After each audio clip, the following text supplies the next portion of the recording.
sebenarnya kenapa ada metode budgeting tuh bisa beda-beda. Oke. Nah, aku share di sini aja ya secara singkat. Metode budgeting pertama yang sebenarnya dipakai oleh teman-teman yang mungkin saat ini penghasilannya UMP, Oke. itu aku saranin pakai yang namanya zero sum budget. Ini buat UMP lah ya. Berarti kalau Jakarta 5,an. Katanya baru bilang 5,7 ya, Ya, yang kayaknya terbaru segitu. ya. Nah, jadi dari sini ini kita tidak pakai persen-persen seperti yang tadi dia bilang. Oke. Tetapi every rupiah itu udah ada assignmentnya, udah ada tugasnya. Itu namanya zero sum budgeting. Contoh, dari 5,7 nih, oke bayar kontrakan atau kos-kosan misalnya berapa? 1,5.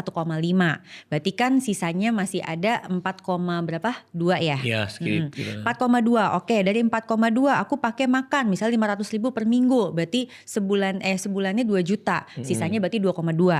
Oke. Terus aku pakai lagi buat transport. Misal dari 2,2 aku ambil di sini kira 300.000 lah gitu ya. Berarti sisanya masih ada 1,9. Oke, dari 1,9 aku pakai misal buat jajan lah apa senang-senang atau aku mau shopping-shopping di apa platform e-commerce apa-apa gini gitu 500.000. Oke, 1,9 kurang 5 lagi. Tadi berapa? Jadi sisa 1,4. Nah, 1,4 ini aku pengen kamu 400.000-nya itu dipakai buat nabung dana darurat nih. Jadi kamu punya 1 juta kan sisa nih. Iya. Nah, 1 juta sisa ini yang memang nanti tiap orang ini akan beda-beda. Oke. Tapi itu nggak ada persentasenya tuh.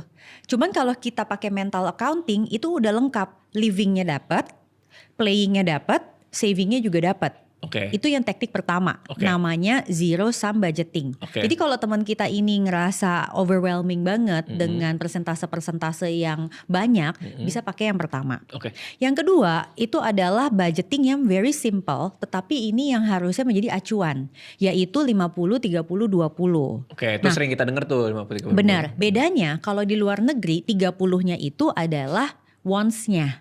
Tapi kalau aku bilang di Indonesia nggak bisa. Di Indonesia itu harus savingnya yang 30%. Kenapa? Karena ya sayangnya kita kan memang kayak pendidikan, kesehatan tuh masih banyak yang harus kita provide sendiri kan Dika. Terus udah gitu juga untuk jaminan masa tua kan juga masih agak susah. Jadi kita jangan bandingin sama di luar negeri lah kira-kira gitu. Itu sebab 50%-nya living, 30%-nya saving, 20%-nya playing. Tapi gimana kamu mau ngebagi di dalam persentase itu? Ya terserah aja.